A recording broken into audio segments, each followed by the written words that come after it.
Love this podcast? Support it and sponsor today. Simply head to ozcastnetwork.com for details.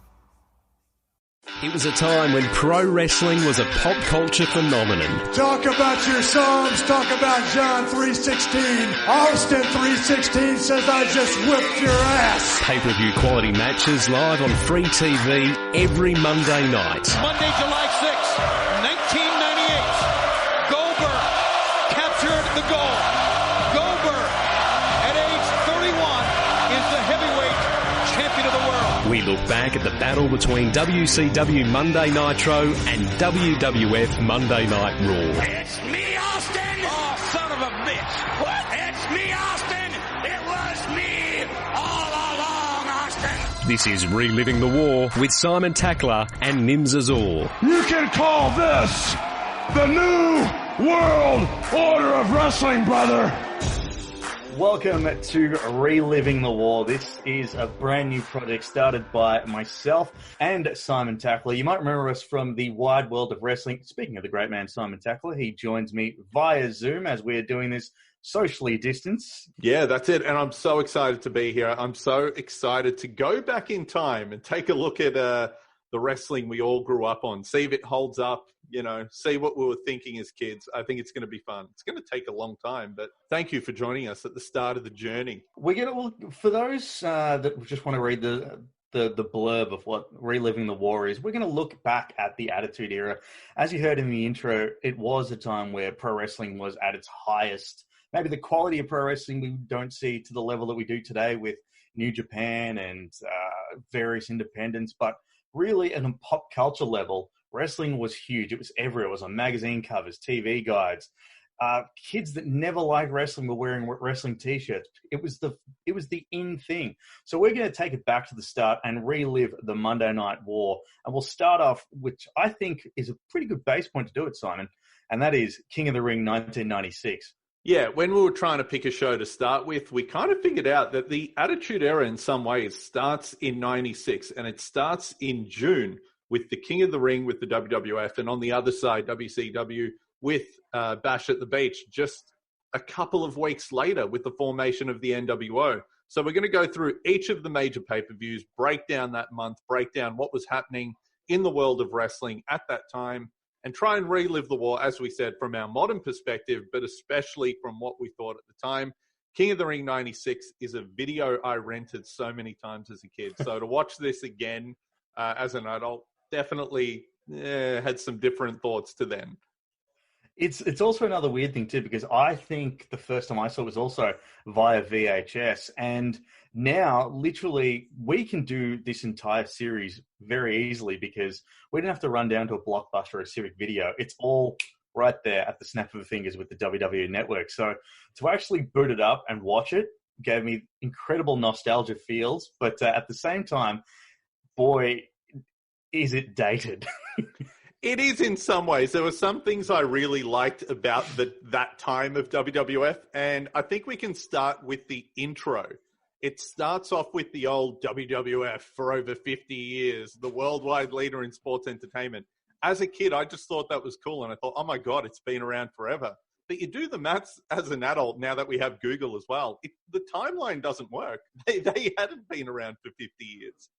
I am also so glad you brought it up, because one of the notes I've actually written down is the revolutionary force in sports entertainment. That's right. Yeah. They had the different versions. You are absolutely right, because it starts off with it's the block logo, which very much looks retro now, and the booming voice. It very much said, hey, we're wrestling, we've been wrestling forever. Any other wrestling doesn't count. It's just us. We've done it for this long. Like, if you trace the history of the WWF, I was trying to do it today. It only goes back to maybe the 50s, like if you want to get technical with like Vince's dad owning Capital Wrestling. So 40 years is about it. But of course, with the WWF, they add about 20% to everything. So they're like, for over 50 years. 100%. And, you know, the other thing that really stood out to me when I watch it, and we're in the HD era now where we're seeing not unique pay-per-view sets, but we're used to the glitz and the glam. I don't know if you remember the old WWF Attitude game on PlayStation back in the day, Simon, where you could create a pay-per-view arena, and it was just like, have a banner here, and maybe what color ropes would you like? That's what the arena basically looked like. It just had it was WWF attitude, create a wrestler arena. That's what it was. Yeah, to be fair though, plain. I forgot that they had the big crown above the ring. That is the one production touch that you're like, okay, they did that, which is not something they normally do. They don't normally have just a bit of prop above the ring, but they had the big crown. So, and they had the guards at the entrance watching the door. And they come into play later on, though. The real regal sort of both of them opening the door, like to let everything in. But the thing, too, that I really enjoyed about it was it just got straight to business. Like, the minute you kickstart that pay-per-view, just like, oh, we're live at the Mecca Stadium. Welcome, guys. Oh, here's Owen Hart. We're going to get straight into our first sets of matches. Like, yes, you had your video packages, but it was very much straight to the point. Okay, here's the show. Let's get it started. Yeah, and the thing I loved about this intro too, that all of this this era of pay-per-views, every show should still open with Vince McMahon yelling, "Welcome everyone." They should just pre-record that and play it at the start of every pay-per-view. That should roll after the little WWE, little intro thing. Just him saying, "Welcome everyone," because that gets you hyped for a pay-per-view. The other thing that really did too was I love how it also took me back to how good of a character Owen Hart was, because when he marches down, he's got his slammy in hand and everything too. But and the indignation of Jim Ross and Vince McMahon that Owen would have the audacity to treat them the way that he did. Yep. And Vince's disgusted face just made that intro so perfect for us. Yeah, and it is kind of sad because there was so much talk of Owen wanting to retire really soon after he passed away. Like, he was always planning on retiring pretty young. I think he would have made an amazing commentator. Like, it's really weird with Owen Hart. I feel like he's better at commentary than he was at promos. Like, you watch this show, this is one of the best things he ever did as a character. He kills it the whole show. I totally forgot. I didn't even realize, why isn't Lawler commentating? I didn't even care. Owen Hart filled that role amazingly. Speaking of Lawler, he'll come into play a little bit later on, but let's actually get straight into some of these matches, because I don't know about you, man, but I said to you over a text that there are some highlights and there are some lowlights, but you want to talk about a show starting off with the highlights, and the match between Steve Austin and Mark Merrow was a King of the Ring semi-final match to start off the show. It was a barn burner, but the thing that I noticed, and with the benefit of hindsight that makes it even more interesting to watch, is Austin always carried himself as a badass. He looked like a star. He didn't have the iconic music that we're all used to, but you knew that he was the real deal. Yeah, that boring music kills his entrance though, because when you're like, oh, an Austin match, and then it's just this slow, methodical sort of music. He doesn't even have his full goatee yet. The mo and the chin isn't attached. So you're getting this half-formed Austin in every sense. He does the stunner, which they mentioned he only debuted on the previous Raw, but he doesn't even do the kick to the gut before the stunner. So it's all half-baked Austin, but he's still pretty damn good. This match is really good. It's very much an undercooked Austin. It's almost it's got the foundations of what we'd grow and love, but also at the same time, it's pre-neck surgery Austin, so he can still go. I think the match goes for about goes for more than 15 minutes. It felt like more than 15 minutes at least. As a kid, though, did you think Mark Merrow was really cool? Because I did. I thought the Wild Man was awesome. And the fact that he had Sable with him too added to the fact, because I was always under the impression if a wrestler had a manager, they were a big deal. Whether it be Ric Flair with Mr. Perfect, Bobby Heenan with any of the family, if you had a manager there with you, you were a big deal. So, and especially with someone like Sable, you couldn't have a big. Well, there was Sonny, and Sonny, of course, was a big part of that early Attitude Era as well. But Sable and Mark Merrow, as a side note too, Mark Merrow actually did a pretty good job in this match, which is something that you don't often say about Mark Merrow matches. Yeah, I think a lot of people might talk trash about him without having actually watched him wrestle with the right guys and in the right setting. Man, he had good matches. And even if you take away the match being quote-unquote good, as an athlete, there's a sequence in this. He does a flip over the rope, then he does a suicide dive, then he does a Frankensteiner all in a row, like a top rope Frankensteiner. And it's just like, geez. Oh, and like a missile drop kick. Like, he was ahead of his time. He was the Ricochet of WWF 96. That's a sentence I never thought would ever be said. But it's amazing, too, because this is also one of those hindsight moments that I think we're going to look back into. Because, yes, even though we knew that Austin would go on to win the tournament, at the same time, you can tell if this was 96 WWF, I think more people thought that Mark Mero had a bigger portfolio rather than Austin would have. Like, they'd be like, oh, yeah, put in Mero. He'll eat a loss, but, we'll build him back up again and he'll be a star for generations to come. Austin's a good worker. He'll be able to do this because Mero felt like the star here. Well, he felt like he was treated like the star, whereas Austin actually carried himself like one. Yeah. Oh, yeah. Like, Vince McMahon loses his mind on the entrance for Mark Mero and Sable. You can really tell. Like, that's one of the things I love about Vince on commentary. He is obviously trying harder because he has a stake in all of this. Like, he really has to put over what he thinks is going to work. And he goes nuts for Mark Mero and Sable. And, yeah, it really feel like... At the time, I'm pretty sure as a kid, I would have expected Mark Mero to just walk all over Austin. I would have thought, Austin, that's that boring guy in black tights. But no, Austin just kept winning. Because he does just look like, random player one. There's nothing about him. Mark Mero, as I said, he's got a manager, he's got a bit of gear, he's got a bit of flair, whereas as you said, Austin doesn't have a full goatee.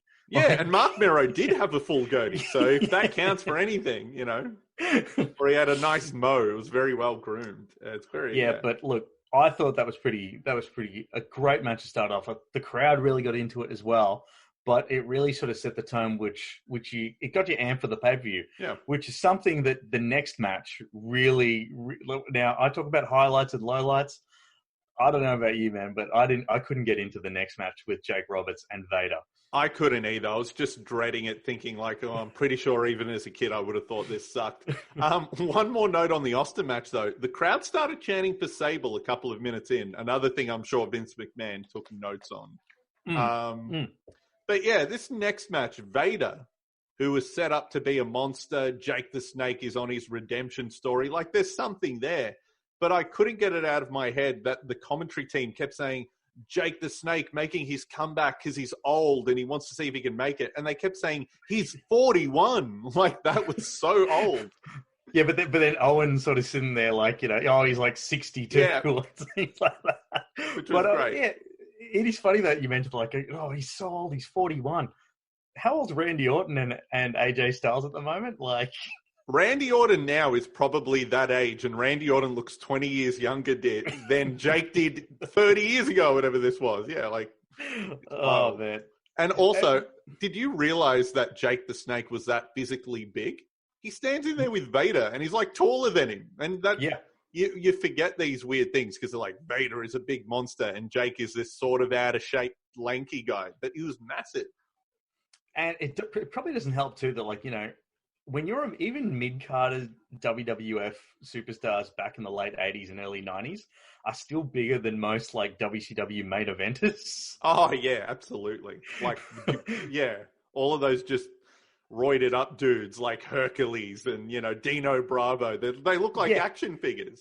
Someone like, Savio Vega standing next to Mick Foley really shows off, one's an action figure and one's a guy. Yeah. It was weird. And that's no disrespect to Mick Foley there. It's just the way that it looked. Just how it was. One note I've got here at the end of the match, I just wrote shittiest DQ ever. Because Jake goes for the DDT and Vader just happens to hit the ref. Like, it didn't even look intentional. And the ref's like, oh my God, how dare you hit me? And just calls for a DQ. It's just, yeah. Did this match, it's a blink and you miss it match. And that's basically all it deserved, really. Yeah, thank God it's a quick one. It told a story, but honestly, nothing has changed of my point of view on the match. It's whatever. They then go backstage, though, to a Coliseum video exclusive, which I'm glad these are still intact on the network. Yeah. Because we all got these on the video. where they would show these pre-recorded segments that didn't air. And they had Jim Cornette like getting yelled at by Vader. But Jim Cornette is wearing a Marilyn Monroe tie that is just amazing. I just wanted to make note of that. Jim Cornette's outfits are insane. I couldn't even remember Jim Cornette being paired with Vader. Like, was it a cup of coffee pairing? It was seriously just... That's why when the match starts, it's like, hang on a second, what's Jim Cornette doing out? Was Jim Cornette even in WWF this time? Like my timeline just went all for a whack there, but it was just so bizarre. Yeah, they just put Cornette with random guys. I think Vader ends up going with Paul Bearer maybe a couple of months later. I think Cornette is still with Vader at SummerSlam, but then after that, they switch gears. Yeah, a very forgettable match, which unfortunately then rolls on into another forgettable match. It's the WWF Tag Team Championship match. The Smoking Guns versus the Godwins. Now, the Smoking Guns have Sonny and the Godwins have Hillbilly Jim. And people go and say that the Raw and SmackDown Tag Team divisions in the WWF, the WWE are pretty poor now. This is like scraping. You want to talk about scraping the barrel? This is... When that first match graphic came up, I just like, are we actually going to do this match? Because it's not worth anything. I hated everything about this, and I don't want to sound like, oh, I'm a smart wrestling fan from the year 2020.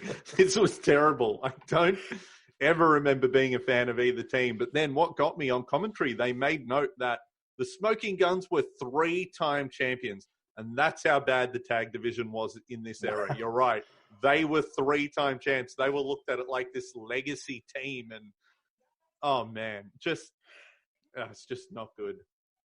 A side note too, Billy Gunn also does a fame-asser in the match. What was it called then? Because he's not Mr. Ass. He's well from being Mr. Ass. Surely it was just called a rocker dropper, but even then, that feels like it's not right. Because yeah, it doesn't. Why would that be his name for it? But when I saw that, and it wasn't a finish or anything. I think it only got a 2 count. Yeah. But when you saw it, was it because it's weird. It's sort of like when you put new creator wrestler moves onto all. It's like, if you put Randy Savage doing in say WWF All Stars, and you give him the finishing move of Go to Sleep. That's what it felt like for me, because we're just like, hang on a second. Yes, it's Billy Gunn's move, but we're still a couple more. Well, we've got like one more sort of Olympic Games if we actually debut it as your finisher. Yeah, but that's the great thing about like a character change. He did the move and it didn't matter, but then years later when he was Mr. Arse and the move was the Fame Arser, you're like, yeah, of course. But yeah, it is weird. He must have been doing it the whole time and no one cared, because no one cared about the Smoking Guns. No one cared about this match as well. It was just... Oh, it was just poor. Really, really poor. To make it weirder, like Sonny, they kept referencing that, she left the Body Donners and they've got a new manager and it's a guy in drag calling himself Cloudy instead of Sonny. Mm-hmm. That was so important, and this match was so bad that they went picture-in-picture to a promo from Cloudy during the match. I was like, God. I didn't remember the Cloudy stuff at all, to be honest. I don't remember that happening. No, I think there's a part of your mind where you just sort of shelve away all that really bad pre-Austin 316 WWF stuff. The Goons in there as well as much some other stuff too. But there wasn't too much highlights from that tag match. But afterwards, though, we did get another great little video package. And Doc Hendricks, I forgot, was such a huge part of almost the Renee Young of WWF 96. I did love, like, as a kid, I loved Doc Hendricks. Like, me and my brother thought he was cool, but we didn't know who Michael Hayes was. We didn't know he used to be a wrestler. We just thought he was this, like, over-the-top guy who was a douchebag. And he was great. He was awesome as just a promo guy. It's these little things, those little transition pieces that you just don't get as much as you used to. But at least back then, they kind of kept it. Now it just sort of seems like a really weird sort of piece to camera, whereas back then they sort of drove storylines a little bit more. You had the doubts about the main event, foreshadowing, things like that. But it also made me remember Bulldog as not like no one ever thought that he was going to be a main eventer, and every time he's in a WWF title match, was there anyone out there that actually thought that he would win the match? I wanted him to win. Like, Shawn Michaels is my childhood hero, basically. But I feel like I remember as a kid, I was like, how come Bulldog never wins these matches? Because you're right, he had been in a few, and you're always like, well, he never wins them. And he never wins them. Never did.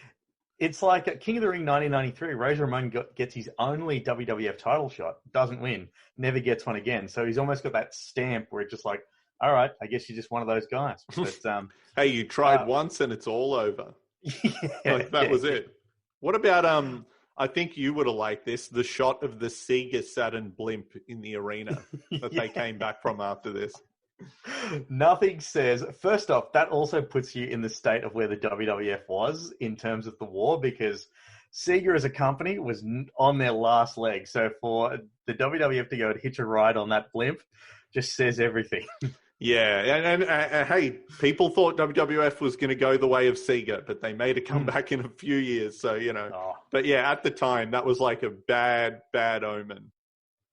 Really was, and it just leads into more bad omens because we roll on into the Ultimate Warrior versus Jerry Lawler. I said to you, I can't remember. I think I said this to you before when we were talking, Simon. Warrior was put into the John Cena role here because it's 96. Hogan's gone. We need someone to carry us into this fight against this new upstart promotion that's making a little bit of waves.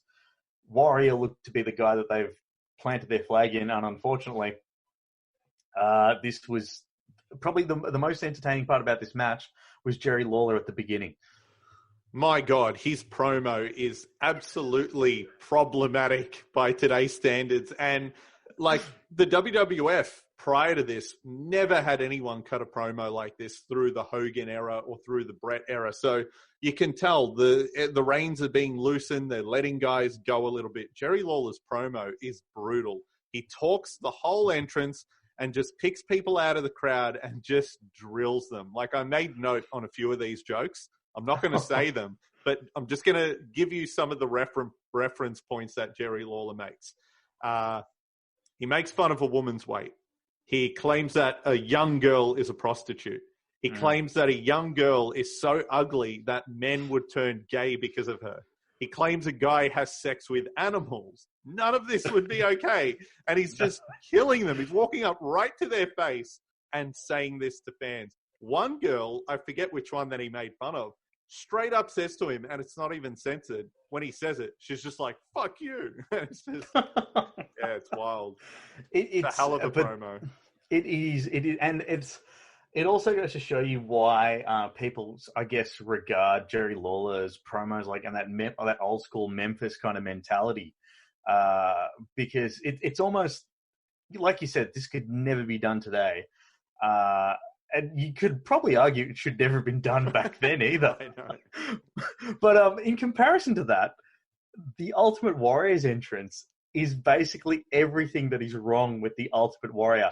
All of the dressings, all of everything that you could throw into it, all the pomp and circumstance for very little payoff. But how good was the pyro? I forgot he had so much in this era. He had pyro at the entrance. Then he had the pyro Warrior logo. The Warrior logo, yeah. And then he had the shoot off pyro in the ring with it. And I was like, they just gave him all the pyro, but the crowd loved it. Yeah. But it's such a, and I did love the fact that Jerry Lawler, even against someone like the Warrior's probably trying to catch his breath here, but Jerry Lawler still attacks him during the entrance with the scepter.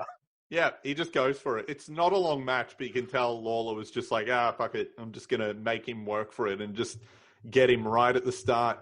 He even hits him with a pile driver. A pile driver, yeah. There's a pile driver there, but Warrior does the Triple H pedigree sell where it just straight up makes his comeback and wins after a pile driver. But to be fair, the crowd is more into Warrior winning this match than anything on the show so far. And you could see what with a guy like Warrior. I mean, we talked about the entrance. We talked about how he just was invincible. He's like a superhero here.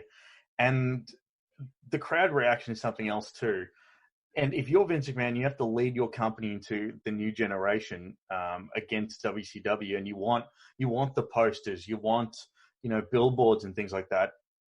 I can see why Warrior would be the guy that you'd maybe put that flag on. Yeah, and that's what's interesting about watching this back. You're right, because at the time, if you're Vince McMahon and you're hearing that reaction, you are going to think, well, I'm just going to hitch the wagon to Warrior again. He's going to get us out of this. We're going to make the comeback because of him. For a million reasons, the Warrior never worked out.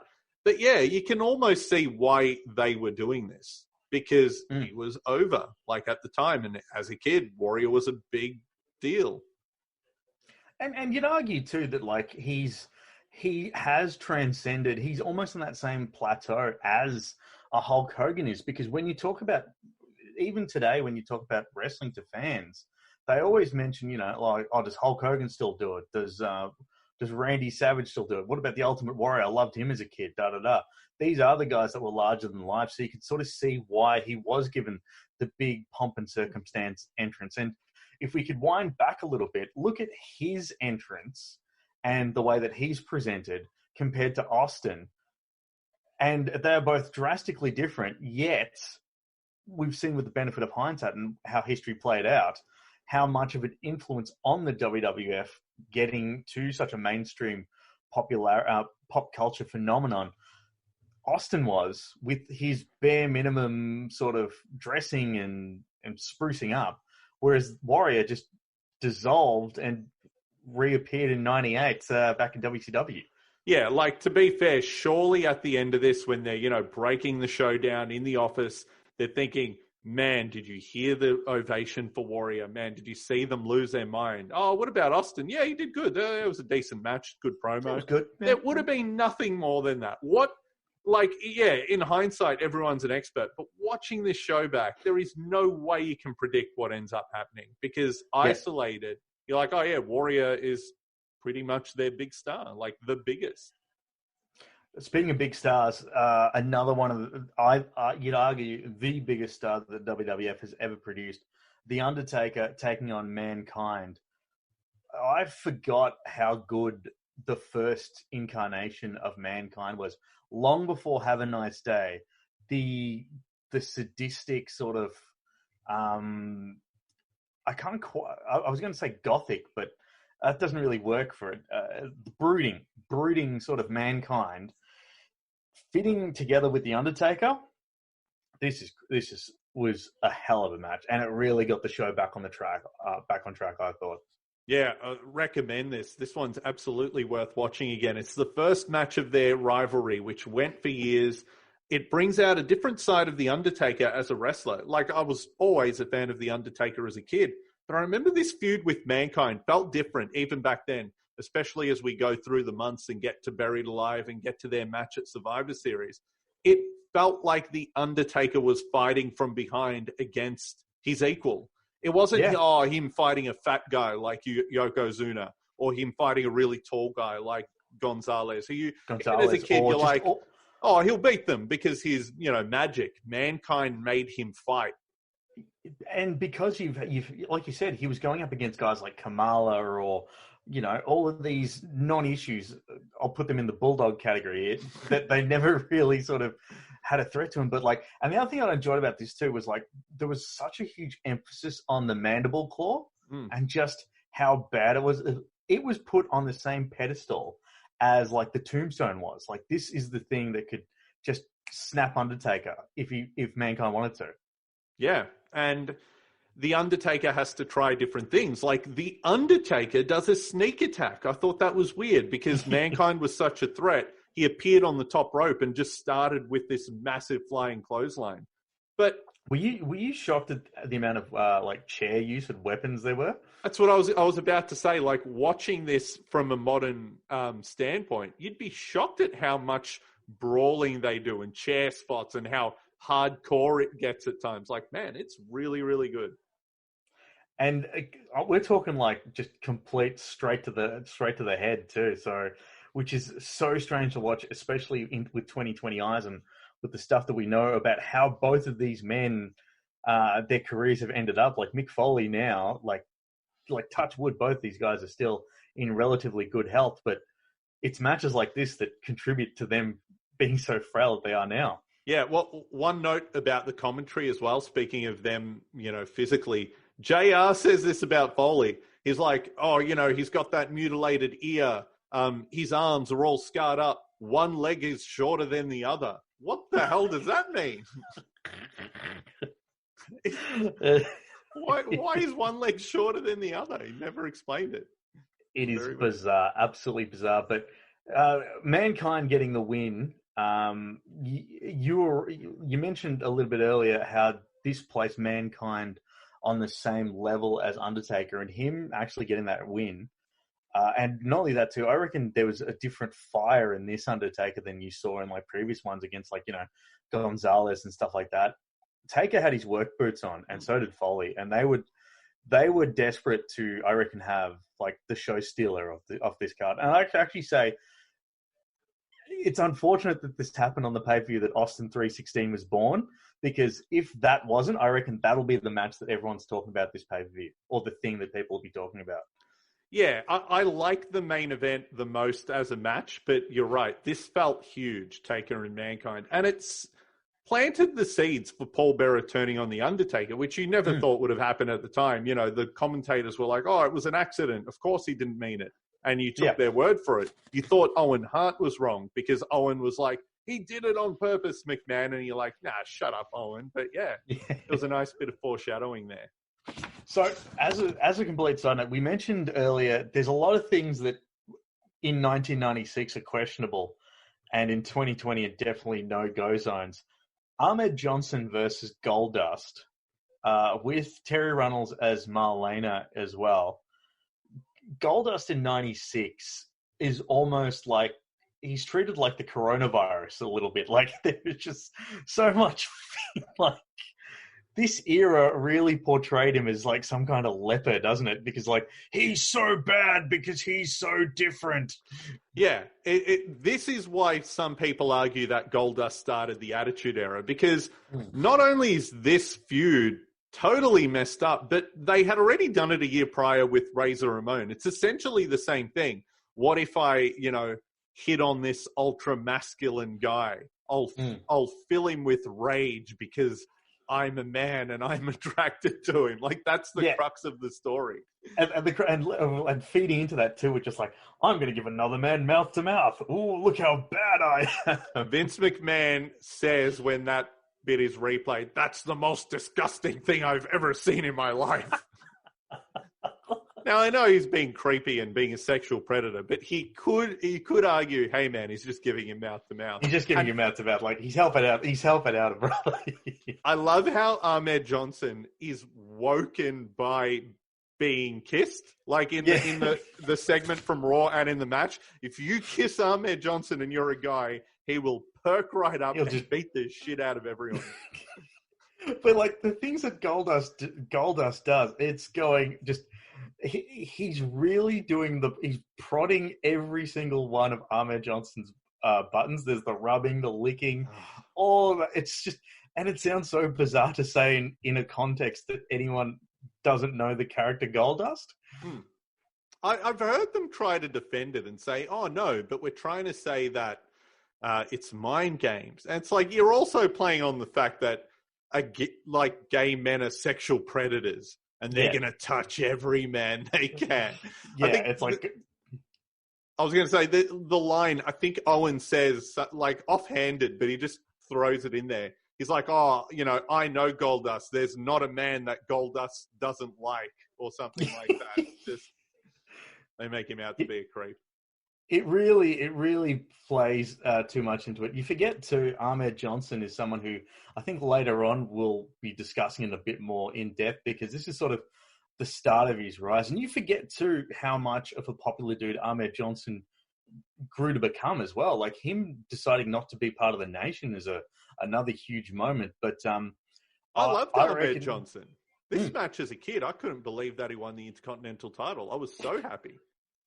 But yeah, this is actually one of those matches where if you put Dustin Rhodes, versus Ahmed Johnson, strip back all of the character traits and stuff like that, I don't know if you have a good enough match though.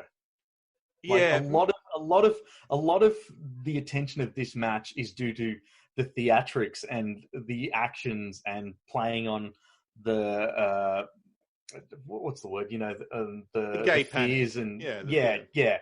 the fear and the fear mongering of that era, which is what made Goldust such a good character back then. But like, strip the gimmick away, and it's not that good of a match. No, it's got some bright spots, but they do go back to just slowing it down so much. Ahmed Johnson opens like a house of fire. I thought maybe this was going to be a match like, oh, maybe I forgot it's like a hidden gem. Ahmed starts it with a side of the ring to the other side suicide dive over the ropes. And I was like, my God, that's crazy because he's this giant guy. But yeah, aside from that, it just slows right down and it's just rubbing and kissing and mouth to mouth, and that fuels Ahmed's comeback. It's just, it's weird. It got me also thinking too, do you reckon that the entire reason Ahmed won this match is because they wanted to put Goldust's head in between his legs for the Pearl River plunge? Like, that's the only, like, they started off with that, like, oh, it'll be so disgusting. Yeah, and that was it. And then we'll work our way backwards from there. Yeah, well, man, that's a cool move, though, if we're talking about the Pearl River plunge. Like, but I don't know. Ahmed might not have been too grossed out because he had those thigh pads on, to protect his legs. Oh, my God, maybe that's why he wore them. I never understood why Ahmed wore the thigh pads. It's because he didn't want Goldust's head down there because he's that insecure. He's that insecure about it. But speaking of Ahmed Johnson, were you shocked at the celebration with all the jobbers? That was weird. That was a Coliseum exclusive where he goes backstage and all the Savio and the Bushwhackers are all pouring champagne on Ahmed Johnson. It's kind of good to see. I wish they would do that more now, though, just to show that all of these guys are mates, Yeah. One of and we'll probably touch on this in a couple of later episodes, but one of the coolest sights that I can remember from back in the day was when Lex Luger won the WCW title from Hulk Hogan, and everyone was so happy that the belt was back in WCW that they're all flood the ring, and you're right, it's little moments like this that we forget, where like Angle at Unforgiven 2001, where everyone floods the ring. Bret Hart, WrestleMania 10, and they all hoist the champion. I think it's just weird that it happened to Ahmed Johnson. As a Coliseum exclusive. It wasn't on the pay-per-view. So he got a moment, but not really. Also, about that segment, I forgot the Bushwhackers were back in 96 as well. So that was Vince McMahon bringing back Warrior, bringing back the Bushwhackers, just, taking it back. Just let's just see what can work. Let's just see what can work. But something else that popped up that I didn't realize was so early in the timeline. Brian Pillman. Yeah, shows up first appearance in the WWF. He's got his boot on, because he ruined his leg in a car wreck, but they still let him come out and cut a promo. Cuts a really good promo. As a kid, I didn't know who he was. Same here. I had no. And in hindsight, when you know about, Brian Pillman, I didn't realize that it was 96 that he sort of made his mark. Like, I remember him in the Hart Foundation. Like, it's Hart. Like, when I think back of memories of Brian Pillman in the WWF, it's always Hart Foundation Brian Pillman, not this Brian Pillman. Yeah, and that's why it was interesting to start with this pay-per-view, because the seeds are there this early. I know they don't really play with this timeline, but Pillman's here. And they make reference to him and Austin being a former tag team. They walk past each other and give each other a look. And like, even the wording he uses, he said he's going to rape, pillage, and plunder the Federation. And he talks about, I don't know. It very much like, it fits the narrative of what we know about Brian Pillman now, but you can sort of see, like, if you were like back in 1996 watching that on pay-per-view with your family, someone's like, what did he just say he's going to do? Who is this man, kind of thing. So it was kind of interesting. It was a weird little footnote, because it's sort of, like you said, when you watch it in hindsight, go, oh, that's right, Pillman's here. But as you move towards the King of the Ring finals, Steve Austin, defeating Jake Roberts. And you got to say that Austin pretty much did all of his wrestling in that first King of the Ring match, don't you? Yeah, this match was absolutely nothing to write home about. It is not very good, but we all know it for the ending, with the promo. Again, with the mentions to Jake's age, like yeah. Oh, yeah, they go on that again. It's all like it's like Jake is just he's grown back both legs, and look at the big heart in the guy. Oh, he's back at 41 to try and redeem himself. It's just like, oh my God, every 41-year-old I know is in better shape than Jake the Snake is on this show. Like, it shouldn't be that much of a big deal. No, it really wasn't much of a match, though, was it? No, and he just Austin just suddenly wins at some point. He just hits him with the stunner. He's like, all right, match is over. Again, no kick. It's really weird watching him do the stunner without the setup. But yeah, Austin wins, goes back, cuts the promo. What did you think of the promo, watching it back in full in the context of the pay-per-view? Austin has, from day dot, known the character. Like, that is the same DTA Austin. That's the same one that another defining Austin moment for me is the one on that episode of Raw where he saves Stephanie from the Black Wedding with the Undertaker. Yep. And the whole time that he's doing it and absolutely demolishing the ministry, Jim Ross keeps saying, he didn't do it because he loves for the love of McMahon. He did it because it's the right thing.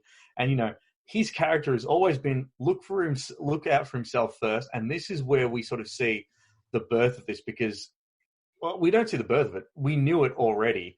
But like when you see that raw emotion that he gives out, because clearly it's not scripted, he's saying it off the cuff.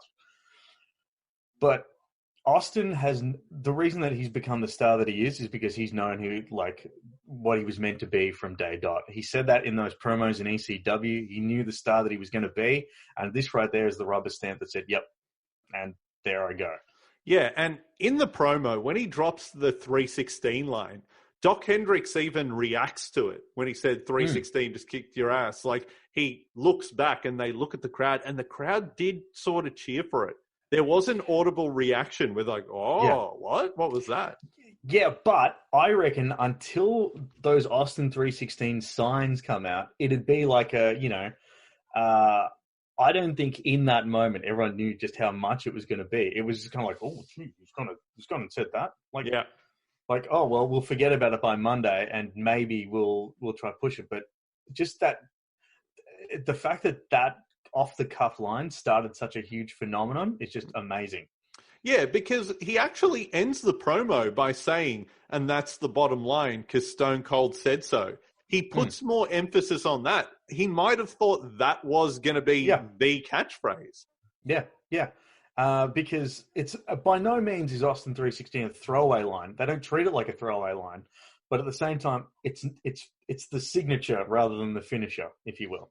Yeah, and to be honest, he never really references it again. He might have mentioned it here and there, but it's not an ongoing catchphrase. It was just a thing he said that people caught on to and eventually changed everything, because he also said in his promo, whoever wins this main event, I'm coming for the title and I'm going to be WWF champ.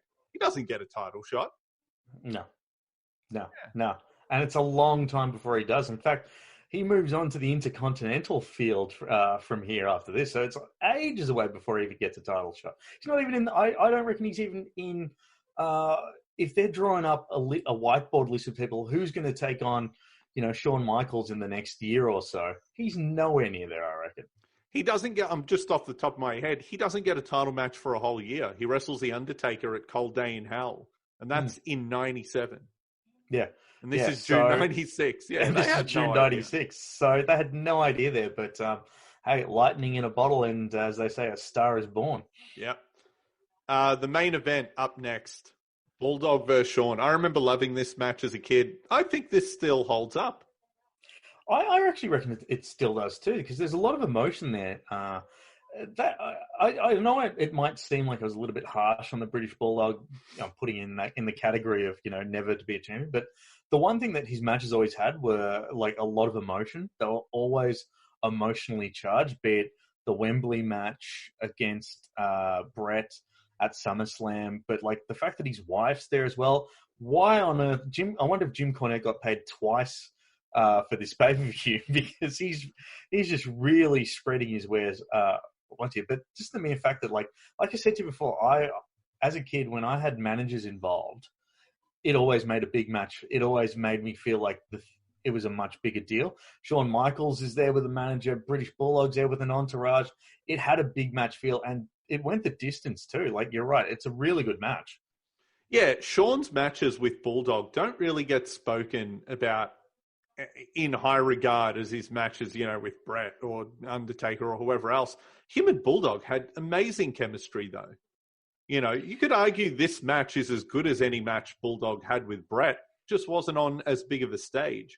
Yeah, and another thing, and the other big match feel that added to it, obviously, is having Earl Hebner there as well. Mm-hmm. Mr. Perfect as in being involved is there's just so many additions to this match that did give it that big match feel for essentially when you talk about the staple pay-per-views, King of the Ring is 5th on the totem pole. Yeah. It's the lowest of all of it's above In Your House, but it's the lowest of the staples. But the other thing that was really great about this match too is Owen Hart on commentary, because I don't know how much of that is just is a bit of Owen and a bit of the Hart family championing coming out, because he just runs down Michaels so much in this match.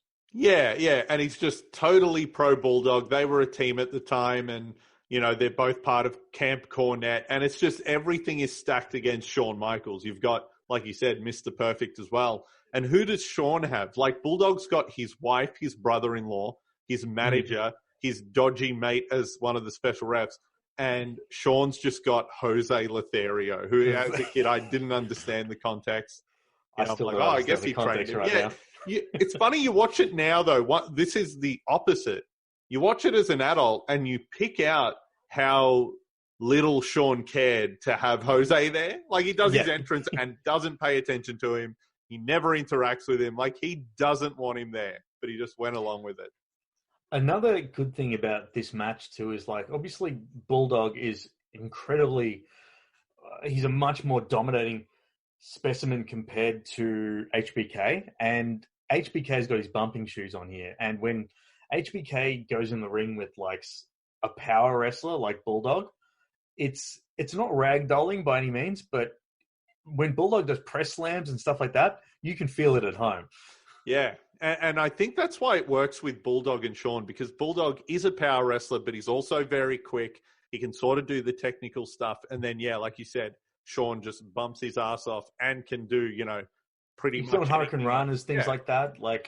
And that sort of stuff's been countered by power bombs, and HBK's doing his best to try and run the big guy off his feet, and the big guy is trying, and Bulldog is using brute power. That's what I got to do to put him away. Yeah, it's excellent. It ends and sort of falls apart with all the interferences, but man, in terms of the crowd loving it, they're not fussed about a dodgy finish. They're not fussed about, two referees and all this interference. Man, they lose it for this brawl that involves Owen and then Vader and then Ahmed Johnson. And then the Ultimate Warrior gets the pop of the night for that interference at the end of the show. It's wild.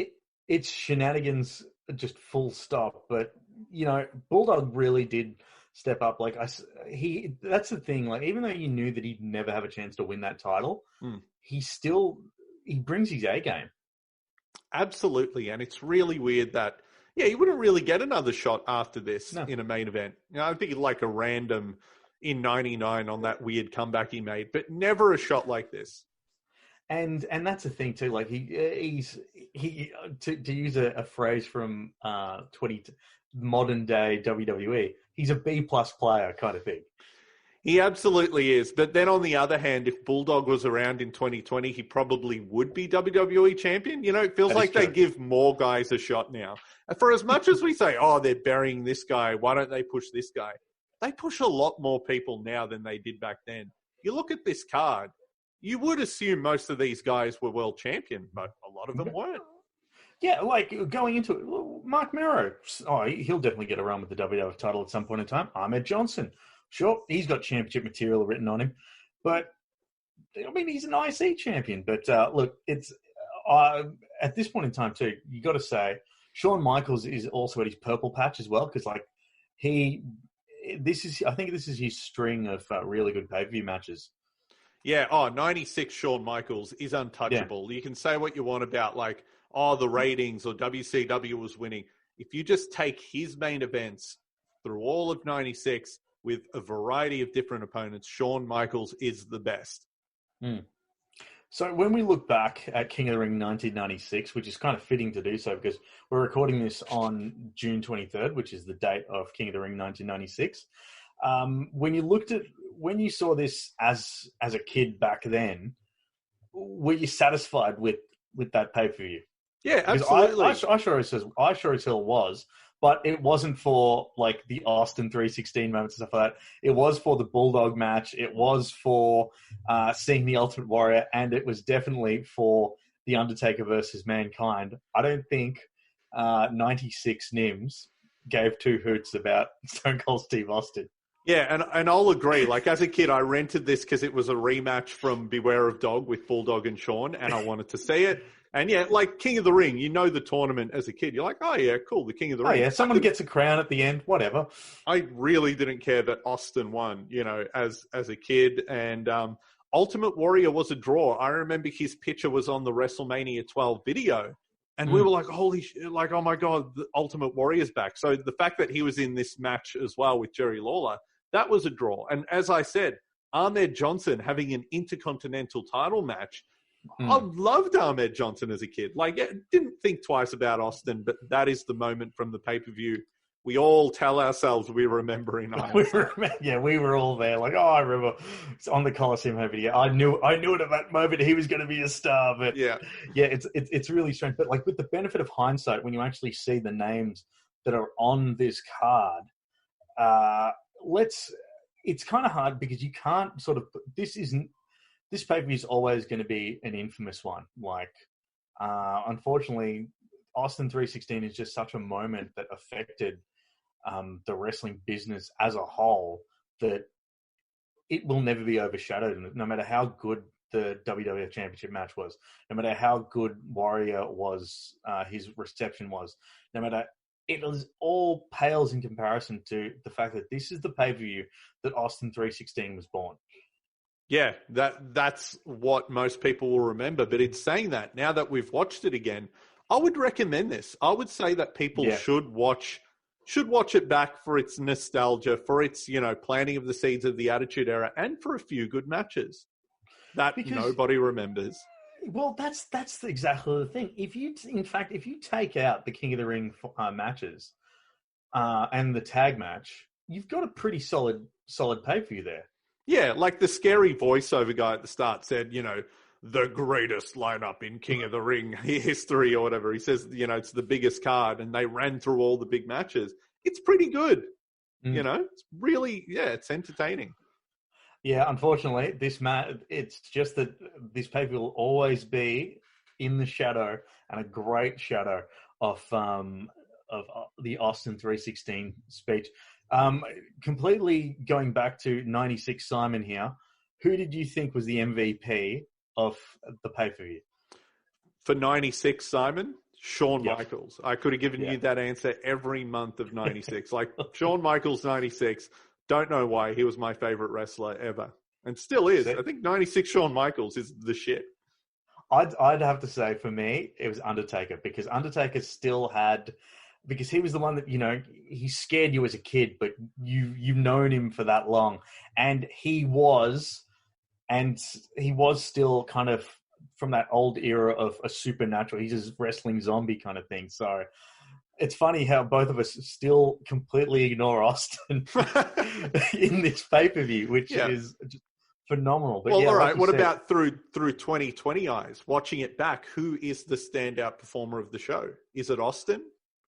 this is going to sound really, really smarkish, but the 2020 eyes says that the person that the MVP of this night is Shawn Michaels. Because if you notice, from the start of the pay-per-view to the end, it all flows. It's got nothing to do with the King of the Ring tournament. It's all about building to that WWF title match. And that's the main story about this. It's got nothing to do with the tournament. The whole pay-per-view just happens to be building towards this title match. It's like if this was a fully loaded or something, that's what they'd be building to. It's just the fact that King of the Ring is there that, oh, by the way, there's a tournament that's also the namesake of this pay-per-view. But really, this is a Shawn Michaels pay-per-view.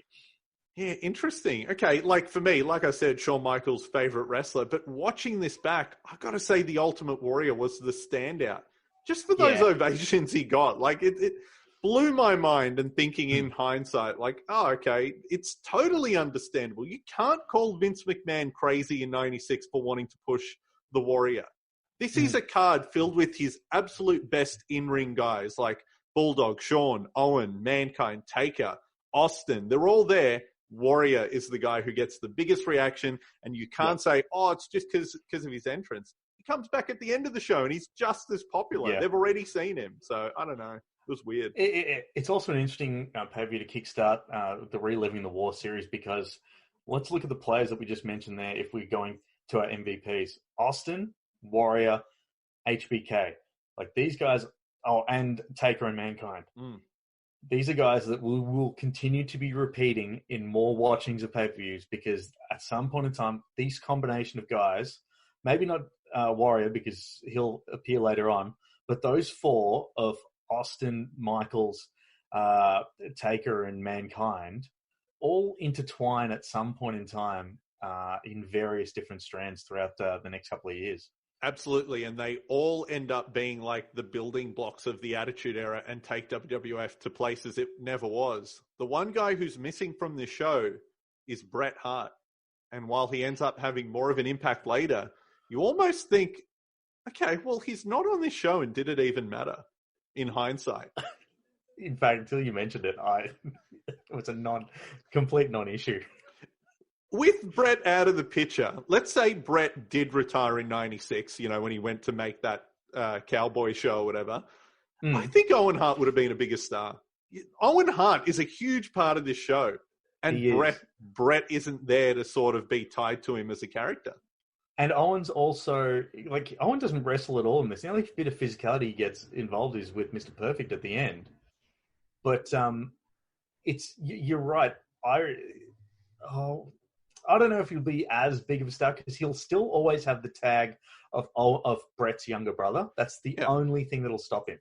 I think he would have done more though. He would have shook it off. When he's his own character, it really feels like he's different. But then they end up tying him back to Bret with the Hart Foundation, which is great too. I'm excited to get into 97 because totally underrated year for the WWF. Yeah, but look, I think it's a resounding thumbs up for King of the Ring 96. Do yourself a favor and check it out.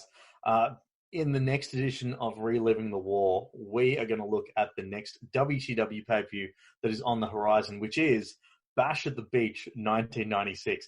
Could you imagine after this pay-per-view, Vince and Bruce Pritchard and obviously all the WWF guys are just like, that was a pretty good pay-per-view, guys, Let's see what those hiccups down south have got to deal with this one. What do they got planned next? Oh, their little beach fight. Yeah, don't worry. Yeah, we'll be right. It's all good. Yeah, they can have Hall and Nash, and Hogan's washed up, so who cares?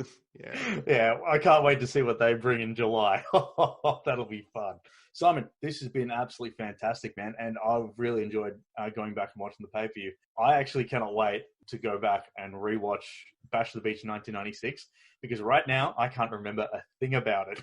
Yeah, well, we saw the birth of Austin 316, and aside from the birth of the New World Organization of Wrestling, brother, I can't remember anything about Bash at the Beach either, so that'll be good. Yeah, so we will check out, that will be our next episode, Reliving the War. Make sure you check it out. We've still got the Wide World of Wrestling Facebook page up and running too? Yeah, we'll post the show there. Keep track of it there for now, and join us on this journey. 100%. Remember, you can follow me, Nims, on Twitter at Doc Nims, and you can also follow Simon on his Twitter account at Simon Takla. Make sure you check out the Wide World of Wrestling Twitter page as well. There's great stuff up there, and Facebook as well. But thanks for joining us on the first edition of Reliving the War. We'll catch you next time with Bash at the Beach 1996.